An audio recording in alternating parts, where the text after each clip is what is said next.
Тупые рабы. Вот иногда как напишешь «тупые рабы», сразу начинают обидки всякие. Ты не прав, ты такой, ты сепар. Причем тут сепар вообще как бы. Я никогда не призывал к разделению страны. Короче, на тупых рабов как-то странно реагируют. А почему, собственно? В Украине могут ввести презумпцию правоты полицейского. Такую законодательную поправку предложил министр внутренних дел. Ну, а что, нормальная такая поправка. Как раз повод нормальный представился, когда, сколько там, месяц назад, да, всего месяц прошел, когда забили человека ни за что, ни про что. Тогда почему-то не предлагали такую поправку ввести.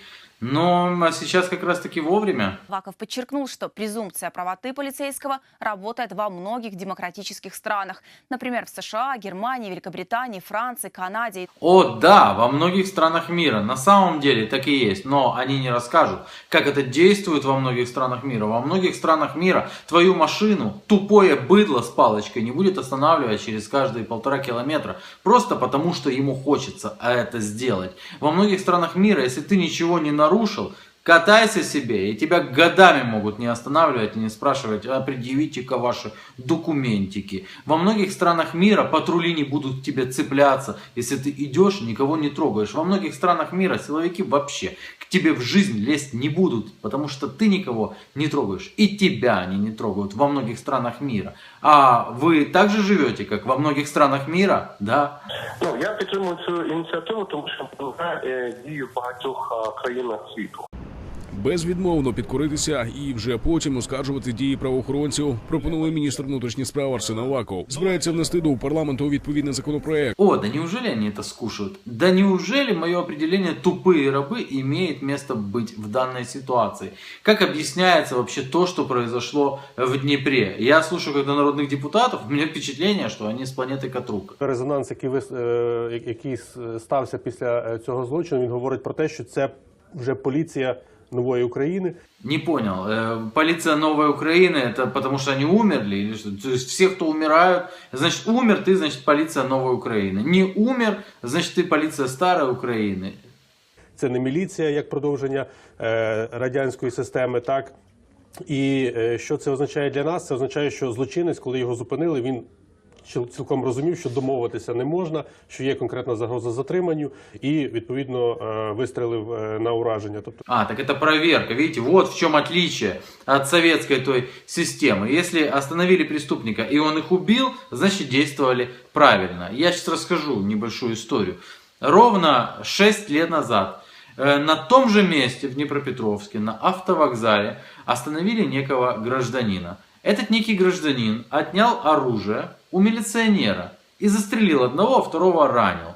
И милиция сначала сообщала, что у него был свой пистолет, а потом уже они сознались, что он забрал оружие у милиционеров. И милиционер, у которого он отнял пистолет и из которого застрелил его коллегу, у него фамилия была Шарий, инициалы А. Но на самом деле, по-моему, Александр он был. Вот такая вот история произошла. И такие истории происходили неоднократно. Такие истории происходили постоянно. Это значило что? Что то была новая полиция, а сейчас просто еще, наверное, новее, да? Раніше така б ситуація закінчилась тим, що, скоріш за все, він би дав хабара і вільно пересувався б далі територію України. Да, конечно. Раньше он просто дал бы взятку, да и катался бы. А вот только вопрос, а как он год катался под носом у правоохранителей, не скрываясь, катаясь на автомобиле, зарегистрированном официально на свою родственницу, не понимаю. Человека разыскивали за особо тяжкие преступления, а он себе катался. Но раньше, да, раньше, конечно. Более того, раньше вообще преступников не задерживали, они все сразу откупались. За декілька місяців підготувати топ-професіонала, який буде працювати на найвищому рівні, дуже важко. Подготовить профессионала невозможно за 2 месяца, конечно. Но вот дать ему пистолет и сказать, ты можешь уже стрелять в людей, это можно, это запросто. А в даному випадку, коли була проведена реформа і в Національну поліцію прийшли справжні, щирі українці, які... Вот оно в чем дело, вот насколько все улучшилось. Когда пришли щири украинцы, которые даже после того, как отслужили, они идут в раздевалочку и надевают себе шаровары, тогда все изменилось совершенно. Но дальше этот неадекват, это тоже народный депутат. Он рассказывает о том, что в 2014 году у бабушек получалось останавливать украинские войска. А вот если бы они могли стрелять, потому что вот психологически не могли это переломать, как бы, то всех бы положили, да. Давайте пам'ятаємо 14 рік, коли наші Збройні Сили взагалі не були готові стріляти будь-кого, і їх могли зупинити на марші там якась цивільна бабця, і дійсно не було психологічної готовності ввести вогонь проти наших там... Да, Андрей, вот на этот счет ваша позиция ясна. Спасибо огромное. Ну, журналист решил спасать репутацию этого неадеквата, который говорит, что тогда могла какая-то бабушка остановить, а сейчас понятно, что бабушка уже с пробитой насквозь головой лежала бы где-то там на обочине. Да и все. Ломать, главное, ломать эти все психологические барьеры. Ну, виходить, що ніби їм не можна чинити опір, адже в Кримінальному кодексі і так є відповідна стаття. Смотрите, мы с вами хотели поменять нашу страну, мы ее начали менять, у нас начало... Ну тут, извините, не мы, а вы, знаете. Это тоже народный депутат. Он рассказывает, что мы же хотели менять страну, так вот теперь вот так вот. Только он забывает, что еще тогда, когда они только меняли страну, они как раз таки и возбухали по поводу того, что их милиция трогала. И тогда они активно выступали против диктаторских законов 16 января, а сейчас они протаскивают такой же закон, хуже. Реформа. Самая наглядная и самая успешная реформа в стране сейчас это реформа полиции. Конечно, если это повторить 200 раз, то это можно даже в это поверить.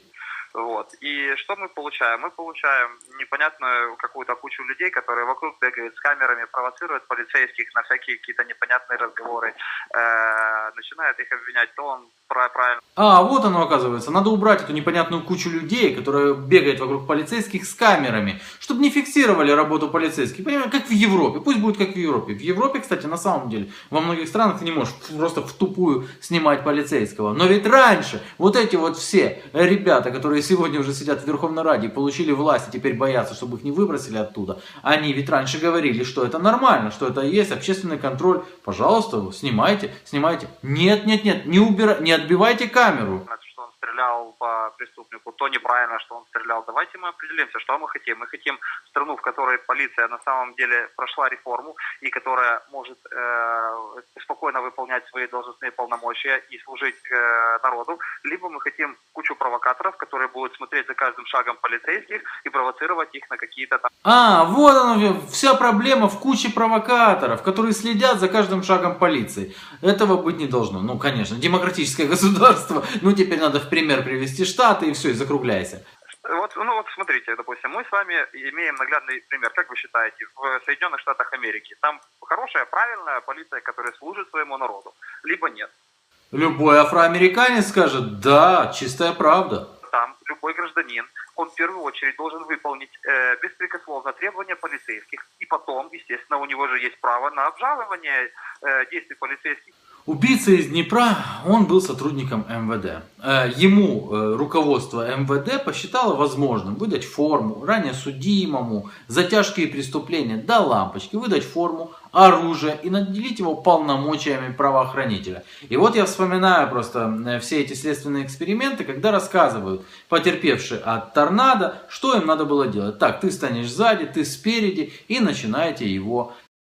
И вот я думаю, это получается тогда гражданин должен был беспрекословно подчиняться, а сейчас он будет подчиняться по закону, потому что это требование правоохранителя. Он должен подчиняться, раскрыть рот, раздвинуть ягодицы. Ну, правильно же получается? Так получается. Это были не просто какие-то правоохранители, это были люди, которых, я не знаю, церковь благословляла. Воює окремий козацький батальйон «Торнадо».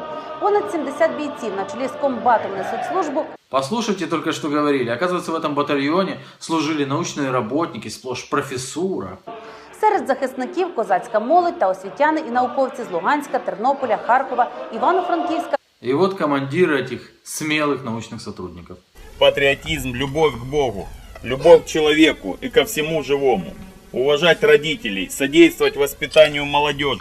Любовь к Богу, говорит, и ко всему живому. В первую очередь руководство МВД, которое в свое время наделило вот этих вот ублюдков полномочиями убивать, дало оружие, форму милицейского удостоверения и безграничную власть, оно должно уйти в отставку. Там из отставки уже может вонять, там что-то предлагать, какие-то там законотворческие инициативы какие-то в отставке сидя. Потому что сейчас говорить о том, что предоставить вот этим вот жлобам малообученным возможность убивать людей, которые там в сумку полезли, да, или там что-то не понравилось, или их снимают на камеру мобильного телефона, это, ну, это прямым текстом говорить. Вы все тупые рабы. К слову, тупые рабы приходят и комментируют: да, класс, мы поддерживаем. Поддерживайте. Рабы всегда должны поддерживать своего хозяина.